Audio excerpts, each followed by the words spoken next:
तोंड दाबून बुक्यांचा मार देणे याचं मूर्तिमंत उदाहरण केंद्र सरकार आहे शेतकऱ्यांच्या बाबतीत। आणि म्हणून मला म्हणावंसं वाटतं की खासदारांना आता राजकीय भावपूर्ण श्रद्धांजली अर्पण केली तर त्या ठिकाणी वाईट वाटणार नाही। सविस्तर बोलूयात। नमस्कार, मी ज्ञानेश्वर खरात पाटील। विषय आहे कापूस उत्पादकांचा। जानेवारीच्या सुरुवातीला कापसाचे दर वाढायला सुरुवात झाली। ती सरकारनं 11% इतकं आयात शुल्क लावल्यामुळं कापूस उत्पादकांसाठी किंवा हा देश कृषी प्रधान आहे, इथल्या शेतकऱ्यांसाठी धोरण राबवत असताना केंद्र सरकारनं जवळपास सप्टेंबर 2025 पासूनच 11%पेक्षा जास्त आयात शुल्क लावणं गरजेचं असताना सरकारने 31 डिसेंबर 2025 पर्यंत 0% इतकं आयात शुल्क ठेवलं। त्यामुळे परदेशातला कापूस मोठ्या प्रमाणात आला।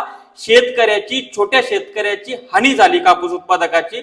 मात्र त्यानंतर सरकारने जे 11% आयात शुल्क लावलं त्यामुळं 1 जानेवारी ते 15 जानेवारी 2026 पर्यंत कापसाचे दर वाढत गेले। त्यानंतर 15-16 जानेवारीला सरकारनं ठरवलं की 19 जानेवारी पासून ते त्यांनी खरेदी केलेला सीसीआयचा कापूस तो 82 ते 90 लाख गाठी आहे, तो मार्केटमध्ये विकणार आहे। आणि त्यामुळे परत भाव पडायला सुरुवात झाली। 8400 पर्यंत कापसाचे भाव गेले होते, ते भाव आता 75 वर आलेले आहेत। आणि हे पाप आहे, हे केंद्र सरकारचं आहे। आणि हे तर झालं नुसतं तोंड दाबणं।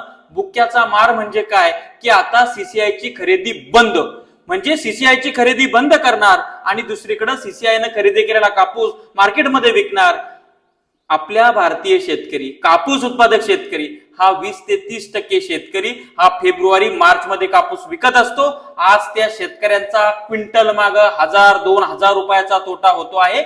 याला जबाबदार आहे केंद्र सरकारचं धोरण। आणि म्हणून शेतकरी संघटना सातत्यानं म्हणते सरकारचं धोरण हे शेतकऱ्याचं मरण आहे।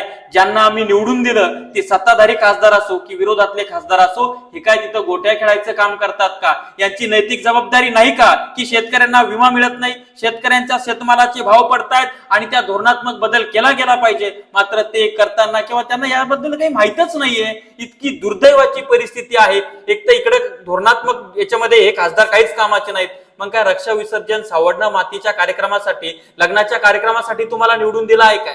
ठीक आहे, भाजपवाले सत्ताधारी आहेत, ते बोलत नसतील, महायुतीवाले बोलत नसतील, पण काँग्रेसचे पण जवळपास उभाटा, काँग्रेस आणि या महाविकास आघाडीचे 31 खासदार निवडून दिलेत। काय करतात ते? त्यांची जबाबदारी नाही? त्यांना मतदान करणारा शेतकरी नाही का? लाजा वाटल्या पाहिजे या खासदारांना की अशा पद्धतीने तिथं फक्त सहलीसाठी, काय ट्रिपसाठी तुम्ही संसदेमध्ये जाता का? फोटो सेशनसाठी जाता का? अरे माझ्या भागातला, माझा मतदार असलेला शेतकरी जर का त्याला भाव मिळत नाही तर त्याच्या खासदाराची, लोकसभा सदस्याची जबाबदारी असते की त्याचा आवाज त्या संसदेमध्ये बुलंद केला पाहिजे। पण दुर्दैव इथल्या शेतकऱ्याचं की नपुंसक लोक आम्ही त्या ठिकाणी लोकसभेमध्ये निवडून पाठवलेले आहेत, यांचा धिक्कार केला तेवढा कमी आहे।